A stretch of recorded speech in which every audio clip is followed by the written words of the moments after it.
Selebriti melakukan melalui karyanya, penulis melakukan melalui tulisannya, dosen melakukannya dengan mengajar mahasiswanya yang mana benar dan yang mana tidak. Kita semua dapat kemudian berperan di negara demokrasi ini. Hai sahabat TCID, kalian sedang mendengarkan podcast Suara Akademia. Ngobrol seru isu terkini bareng akademisi. Sudah nonton Coachella belum Sobat TCID? I hope sudah nonton ya, karena banyak banget performer-performer yang bisa dibilang sih penampilan di panggung keren banget gitu. Satu hal yang paling aku suka gitu dari Coachella adalah penampilan dari The XX, band yang aku dengerin dari zaman-zaman sekolah. Sampai hari ini tiba-tiba mereka comeback gitu. Itu salah satu performance yang bikin aku kaget. Terus juga nonton Turnstile gitu ya. Media banyak yang ngesorot penampilan Justin Bieber, tapi satu hal yang bikin me personally as a human gitu agak takjub ketika performance The Strokes membawakan lagu Oblivious begitu.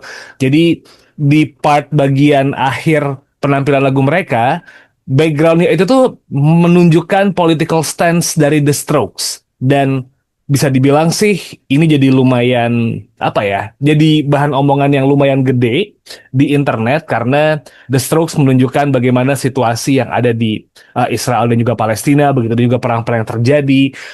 Dan ya, obrolan soal hal ini tuh gede banget gitu di sosial media volumenya ketika Coachella masih berlangsung. Dan sebenarnya ini bukan fenomena yang bisa dibilang sih baru sekali dua kali kejadian gitu. Kalau kita balik ke tahun 90-an, we have Rage Against the Machine gitu ya, yang lagunya lumayan keras. Terus juga di tahun 2010-2020-an di Indonesia juga ada beberapa band yang lumayan berani menyuarakan stance politiknya mereka begitu. Dan buat Suara Akademia kali ini, kita bakal ngomongin soal seniman yang perform plus political stance dan berani nunjukin tentang apa ya, opini-opini mereka dan juga menyuarakan hal-hal yang sifatnya quote-unquote politis gitu. And for this episode, kita bakal ngobrol bareng sama Mas Ahmad Saputra Syarif, biasa dipanggil Putra begitu ya, dan beliau adalah salah satu orang yang ada di belakang lab psikologi UI begitu.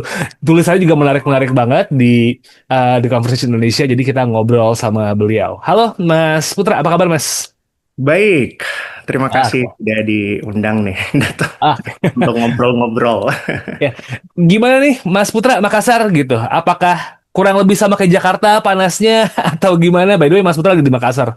Betul, di beberapa hari ya, Hmm. sepanas Jakarta tentu saja, tapi saya nggak tahu ya, 2 hari belakangan tuh hujannya rada deras gitu. Jadi saya nggak tahu, mungkin perubahan iklim kali ya.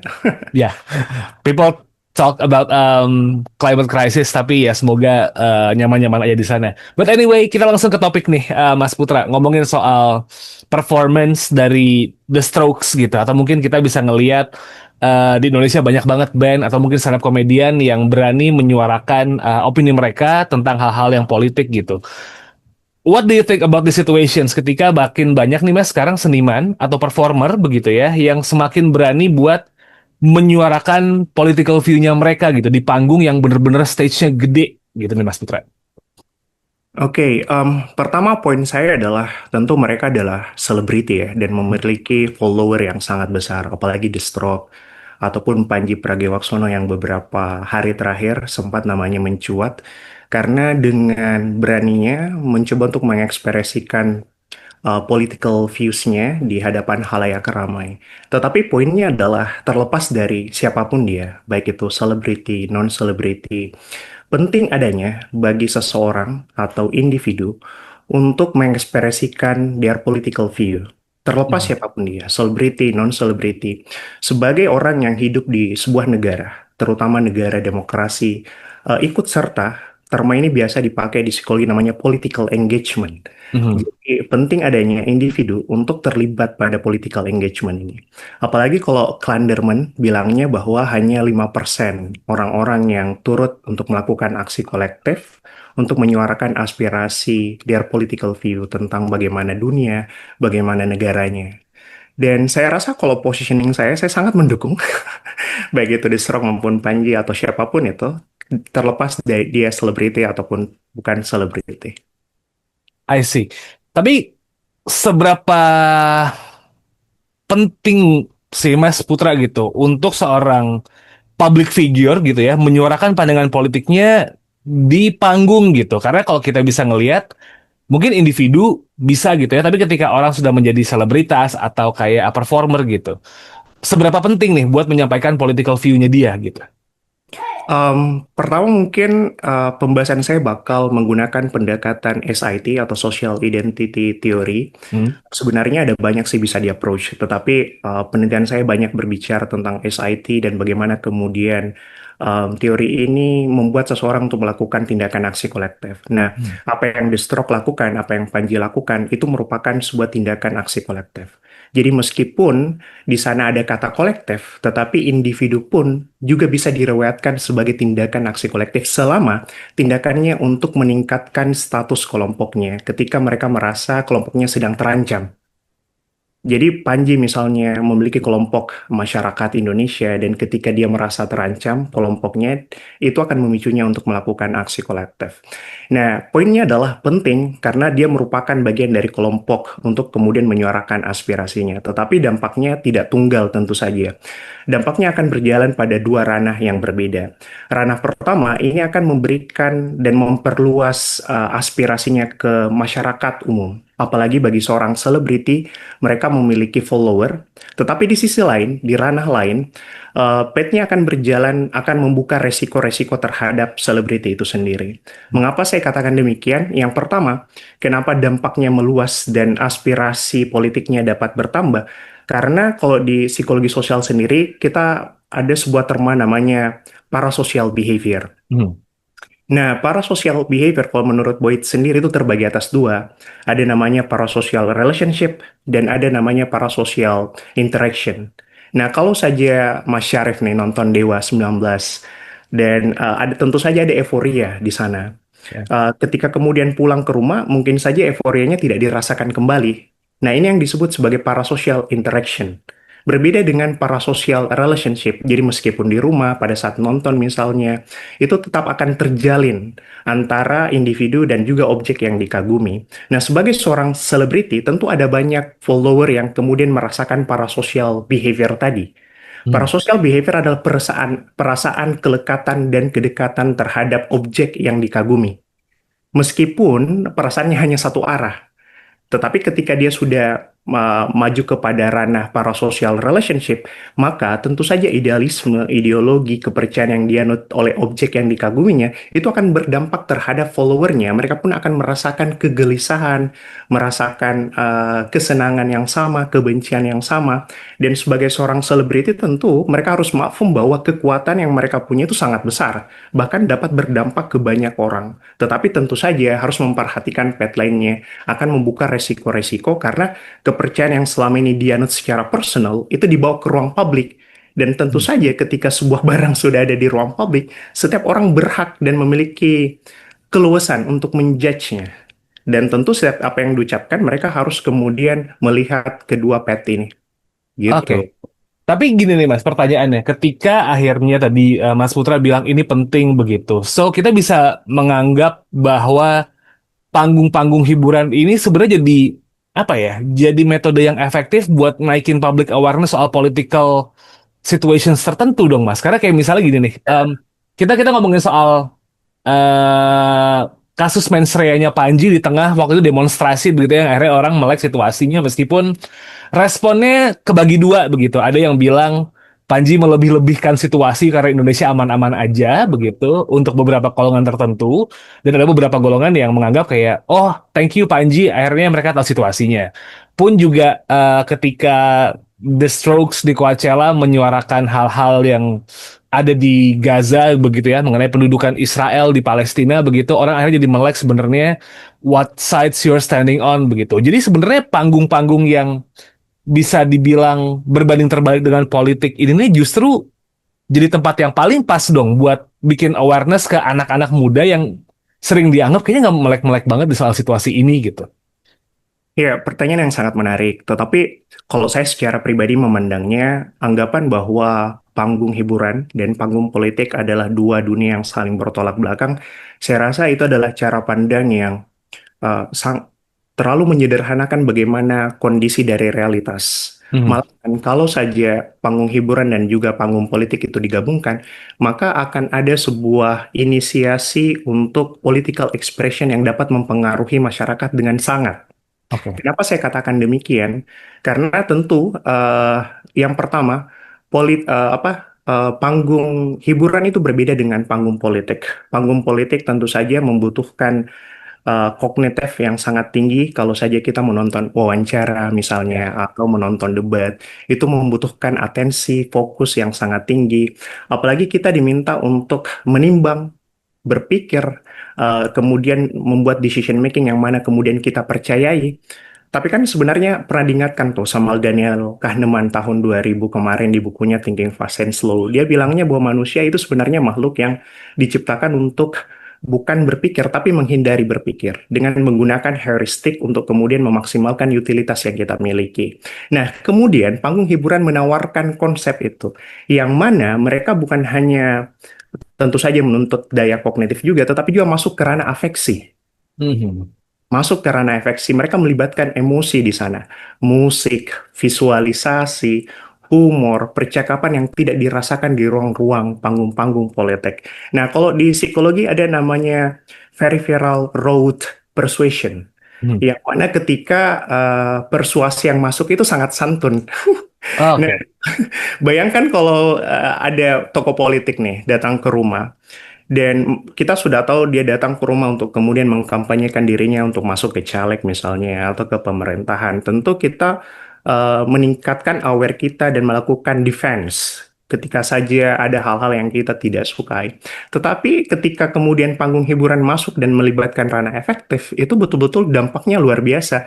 Malah mendapati kita pada kondisi lowered resistance. Mhm. Sehingga nyaman aja ketika persuasinya masuk. Nah, narasinya itu berasa tidak dipaksakan, tetapi dirasakan. I see. Tapi kalau kita berbicara, ini kan performer yang menyuarakan political point of view-nya mereka kan kayaknya makin sini makin kenceng gitu ya. Kalau kita bisa ngelihat dulu di Indonesia mungkin kita bisa nge-refer ke Iwan Fals begitu di era-era zaman dulu yang berani menyuarakan soal pemerintahan gitu kan. Di tahun 2020-an, 2010-an kita bisa melihat beberapa band gitu. Mungkin di alirannya side street kayak kita ngomongin Fish dan juga Seringai gitu berani buat menyuarakan political stance-nya. Tapi ini kalau kita ngomongin soal impact nih, Mas Putra begitu. Seberapa besar sih sebenarnya pengaruh ketika seorang performer atau sebuah kolektif performer gitu, band atau mungkin stand up comedian atau mungkin di film gitu tuh bisa mempengaruhi pandangan politik seseorang gitu. Atau sebenarnya ini cuma kayak raising awareness aja nih Mas Putra. Oh, kalau positioning saya malah ini berdampak sangat besar. Hmm. Seperti yang saya sebutkan bahwa mereka semua tentu harus aware mereka memiliki follower yang dengan setia dalam beberapa situasi mengikuti mereka dengan sangat. Hmm. Saya nggak tahu ya. Saya sempat baca beritanya sekilas dan sekarang kan orang-orang pada marah tuh sama Raffi Ahmad di Twitter misalnya Ya, ataupun di X soal misalnya. Tapi sebelum ke sana, saya mengucapkan turut berduka untuk kecelakaan KRL kemarin. ya. Ya, kemarin kan terjadi kecelakaan KRL tuh, dan pada malam harinya Raffi Ahmad datang. Dan banyak yang ngomel karena pada saat yang sama orang yang di sekitar sedang bertugas untuk kemudian mengangkat atau mengangkut orang-orang korban kecelakaan dan pada saat yang sama selebriti datang dan tentu saja penuh tuh tempatnya sehingga orang-orang sering sekali merasa Ya. tidak nyaman aja, apalagi seperti kondisi yang saya sebutkan. Nah, selebriti-selebriti ini tentu perlu paham dan yakin bahwa mereka sedang memiliki poll tersendiri yang mendengarkan mereka. Dan itu bakal berdampak dengan sangat, apalagi ditambah dengan para social behavior yang saya sebutkan tadi. Oke. Jadi justru malah sebenarnya untuk orang-orang dengan let's say power sebesar itu gitu ya dengan pengaruh sebesar itu tuh political stance-nya bisa ditunggu sama orang yang suka banget sama karyanya dong, Mas. Oh iya dong, karena secara sekilas entahlah, orang-orang mungkin yang tergabung di sebuah komunitas fans, terlepas dari mereka sadar atau tidak sadar, sebenarnya mereka masuk kepada sebuah kelompok. Nah, kalau dalam psikologi sosial sendiri, setiap individu, saya misalnya, atau Mas Syarif, itu kan memiliki komunitas-komunitas tersendiri atau kelompok-kelompok tersendiri. Nah, kelompok-kelompok ini memiliki orang yang mereka dengar. Dan untuk kelompok-kelompok fandom ini, tentu yang dijadikan sumber eh, kenormaan adalah si selebriti ini atau objek yang dikagumi ini, gitu. Sih. Kita berbicara performernya nih, Mas Putra begitu. Karena kalau di situasi Indonesia ya, bukan performernya sih, yang dikritik gitu. Subjek yang dikritik kadang-kadang kan ada performer dibalas dengan segerombolan orang-orang pembentuk opini alias buzzer gitu bahasa halusnya kan, kelompok pembentuk opini. Performer sendiri nih Mas, kadang-kadang kan suka mendapatkan ancaman begitu setelah mereka mengeluarkan opininya mereka. What do you think about the situations? Ada dampaknya nggak sih kalau akhirnya ada performer yang kayak aku berani ngeluarin stance politik begitu. Terus ada dampak-dampaknya nggak sih buat mereka sebenarnya? Tentu saja ya, seperti yang saya bilang barusan bahwa ketika kemudian selebriti mengucapkan kebenaran yang dirasakannya, akan ada muncul dua pet. Pet yang pertama akan berdampak dan tentu saja pet yang kedua akan membuka resiko-resiko yang kemudian mengancam diri pribadi individu tersebut atau selebriti tersebut. Dan ini bukan mungkin lagi, patut disesalkan ketika kemudian individu tersebut merasakan ancaman yang sama. Padahal secara naluriah, dia harusnya melakukan hal yang sama, yakni melakukan pembelaan ketika kemudian kelompoknya terancam. Nah, kalau Touchfield dan Turner sendiri kan balik lagi ke teori SIT, dia bilangnya ketika sebuah kelompok yang di dalamnya ada individu merasakan ancaman, mungkin Panji misalnya, kan Panji secara track record betul-betul nasionalisme banget tuh, Ya. pernah mengeluarkan buku nasionalis ISMI misalnya, atau sebelumnya dia jadi rapper yang sangat banyak nuansa-nuansa nasionalisnya. Nah, tentu saja meskipun belum diukur, tetapi kita bisa merasakan bagaimana kelekatan yang Panji rasakan dengan masyarakat Indonesia. Nah, masyarakat Indonesia sendiri kan adalah sebuah komunitas, sebuah kelompok. Nah, ketika kemudian terancam, tentu saja individu yang di dalamnya akan melakukan sebuah tindakan. Nah, Ya. kalau Touchfield dan Turner sendiri bilangnya ada tiga nih tindakan yang mungkin dilakukan: social competition, individual mobilization, dengan social creativity. Dan yang sering disebutkan kan social competition, bentukannya aksi kolektif. Nah, seperti yang dilakukan oleh Panji, bentukannya aksi kolektif di depan panggung untuk menyuarakan aspirasinya. Ada atau tidaknya ancaman itu menjadi sesuatu hal yang perlu di-aware oleh si selebriti sendiri, bahwa yang disebutkan olehnya adalah sebuah kepercayaan, dan ketika kepercayaan dibawa dari ruang pribadi ke ruang publik, tentu ada judgment, bahkan resiko-resiko tersendiri yang menyangkut nyawanya. Mhm. So ya, kita bisa ngelihat bahwa sebenarnya performer juga bahaya gitu. Tapi kalau kita sekarang sedikit tarik ke konteks Indonesia nih, Mas Putra, agak lumayan lucu ya. Performer, selebritas, member band banyak yang menyuarakan opini tentang situasi politik begitu. Tapi ketika sudah masuk di usia yang tidak seproduktif biasanya, ada beberapa yang bergeser dan berubah haluan gitu. Tiba-tiba jadi politisi dan masuk jadi anggota DPR. Sebenarnya kalau dibilang sah sih sah-sah aja ya pilihan hak warga negara ya. Omongannya kan selalu merubah dari dalam, gitu. Mengubah dari dalam. Omongannya selalu itu dan juga kayak di luar nggak tahu didengerin kita coba di dalam deh gitu. What do you think about the situation sih Mas Putra? Orang-orang kan sebenarnya sering sekali membenturkan tuh, baiknya kita membangun Indonesia apakah dari dalam sistem, maksudnya menjadi anggota DPR ataupun tergabung di pemerintahan, atau sebaiknya kita berada pada posisi eksternal, memberikan tekanan-tekanan yang dirasakan perlu ketika kemudian pemerintah sudah salah jalan arah. Ya. Saya melihatnya bahwa terlepas dari dimanapun itu, baik itu di luar maupun di dalam, keduanya adalah dua hal yang tidak dapat dipisahkan satu sama lain. Hmm. Kalau saja kita mengatakan bahwa menjadi bagian dari sebuah sistem itu penting, betul penting. Kenapa? Karena tentu saja perubahan dari dalam yang sifatnya struktural itu sangat dibutuhkan. Tetapi yang patut diingat bahwa keikutsertaan individu terhadap sebuah sistem atau sebuah komunitas atau sebuah penyelenggaraan itu dibutuhkan juga kapasitas dan kualitas yang Hmm. dibutuhkan. Nah, yang menjadi masalah kemudian adalah ada banyak di antaranya yang tidak cukup mampu untuk memiliki standar kualifikasi yang mumpuni, membuat harapan dan realitas itu betul-betul jauh. Ya. Itu yang pertama. Yang kedua adalah ketika kemudian kita menjawabnya lebih penting eksternal dengan memberikan pressure yang besar seperti melakukan aksi demonstrasi, aksi kolektif misalnya. Tetapi yang patut diingat bahwa ketika aspirasi tanpa corong ke struktural itu sama saja pekerjaan yang bakal tidak memiliki hasil yang lebih baik. Makanya kalau pertanyaannya apakah kita perlu membangun Indonesia dari dalam? Jawabannya iya. Ketika apakah perlu membangun Indonesia dari luar? Jawabannya iya. Tergantung dari bagaimana kemudian kualifikasi kita pada positioning di antara keduanya. Misalnya Pak Rocky Gerung nih. Beliau sejak dulu memposisikan diri secara eksternal karena dia mampu secara secara keilmuannya menguji banyak dialektika yang sedang terjadi di masyarakat dan mengembalikannya ke pemerintahan ataupun beberapa orang yang tetap langgeng di pemerintahan untuk stay di sana karena mereka merasa punya kualifikasi yang diperlukan. Nah, Hmm. terlepas dari itu luar atau dalam, saya merasa bahwa semuanya memiliki kualifikasi tergantung dari selebriti ini. Apakah mereka lebih baik berada di dalam dengan kualifikasi yang dimilikinya atau lebih baik di luar dengan kualifikasi yang dimilikinya.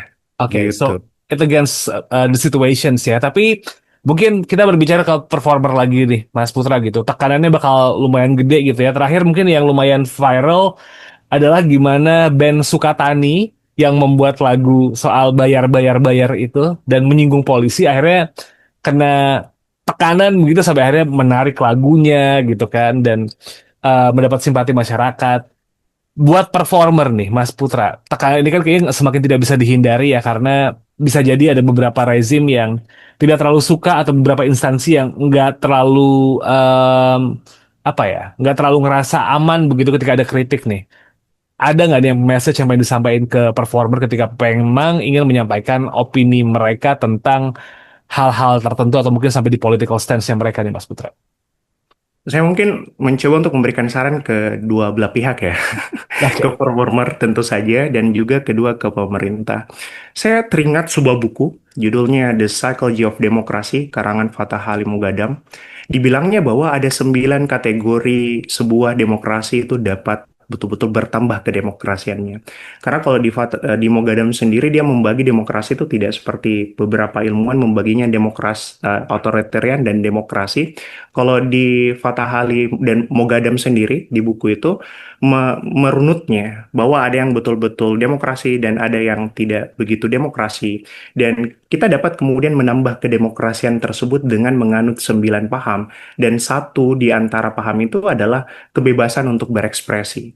Hmm. Nah, ini menjadi sinyal yang penting baik itu performer apapun yang mereka lakukan sekarang eh, tapi jangan lupa bahwa menyuarakan aspirasi dengan power yang mereka miliki itu penting untuk kemudian membuat demokrasi betul-betul berjalan dengan seharusnya. Dan tentu saja di pihak pemerintah mereka sudah seharusnya sadar. Saya suka sebuah ungkapan nih, Mas Syarif. Kebetulan diucapkan sama Mas Pram, Hmm. Ketua Iluni UI. Dia bilangnya bahwa negara itu adalah sebuah imajinasi. Dikatakan imajinasi sampai sebagian besar masyarakatnya mengatakan bahwa itu negara, baru kita makfum bahwa itu sebuah negara. Kalau Hmm. saja terma itu saya bisa pakai kembali ke percakapan demokrasi kita, demokrasi pun adalah sesuatu yang imajiner. Sampai sebagian besar di antara kita mengatakan itu demokrasi, lalu menjalankannya sesuai dengan adat dan aturan yang berlaku di negara kita. Dan tentu saja harapan kita demokrasi akan tetap berjalan dan seluruh pihak harusnya berperan. Tentu orang-orang yang mempunyai power dan selebriti harus paham bahwa dia memiliki power yang besar Ya. nih. Dampaknya sangat gede. Dan juga pemerintah harus paham bahwa setiap orang yang kemudian memberikan political engagement-nya itu patut diapresiasi. Karena begitulah demokrasi berjalan. Nah, menarik usulannya. Obrolan ini sebenarnya bisa makin panjang nih dan juga bisa jadi lebih vulgar gitu tapi agak lumayan seru tapi kita udah mulai di end of the road nih Mas Putra untuk obrolan kali ini. Well, performer yang makin melek sama political stance-nya jadi makin banyak begitu ya di luar negeri especially begitu. Not only The Strokes kita bisa ngelihat ada band namanya Idols dan juga Fontaines DC yang sudah berani teriak Free Palestine di setiap panggungnya, bahkan manggung di Eropa yang lebih banyak yang pro Israel gitu, dan masih banyak lagi lah performer yang bisa kita mention. Tapi terkait dengan obrolan ini Mas, mungkin ada yang belum disampaikan dan sedikit kelupaan, tapi pengen di-deliver ke Sobat TCID yang dengerin. Time's yours, Mas Putra. Eh, ya, maksud saya meskipun kita bukan selebriti, Ya. tapi setiap orang, seperti yang saya bilang di awal, butuh untuk memberikan political engagement-nya. Political engagement dampaknya sangat besar, tetapi yang patut kemudian menjadi penekanan, voting yang dilakukan tiap tahun itu bisa dibilang political engagement, tetapi dibutuhkan political engagement yang lebih besar untuk kemudian demokrasi ini berjalan dengan semestinya. Dan siapapun Anda, mulai dari membaca buku, membaca website, The Conversation, lalu kemudian melakukan political engagement-nya dengan cara apapun. Selebriti melakukan melalui karyanya, penulis melakukan melalui tulisannya, dosen melakukannya dengan mengajar mahasiswanya yang mana benar dan yang mana tidak. Kita semua dapat kemudian berperan di negara demokrasi ini. Oke. So, that's a wrap for this episode. Mas Putra, thank you so much for the time. Kita udah selesai ngobrol bersama Mas Ahmad Saputra Syarif, peneliti dari Laboratorium Psikologi Politik Universitas Indonesia. Dan Sobat TCID, jangan lupa untuk follow sosial media kami di @conversationidn. Kami ada di X, Instagram, Thread, Facebook, dan juga TikTok. Subscribe YouTube channel kami di Conversation Indonesia, dan follow Suara Akademia di Spotify dan juga Apple Music. Saya Muhammad Syarif signing out. I'll see you on next episode Sobat TCID. Have a nice day and wassalamualaikum. Suara Akademia, ngobrol seru isu terkini bareng akademisi.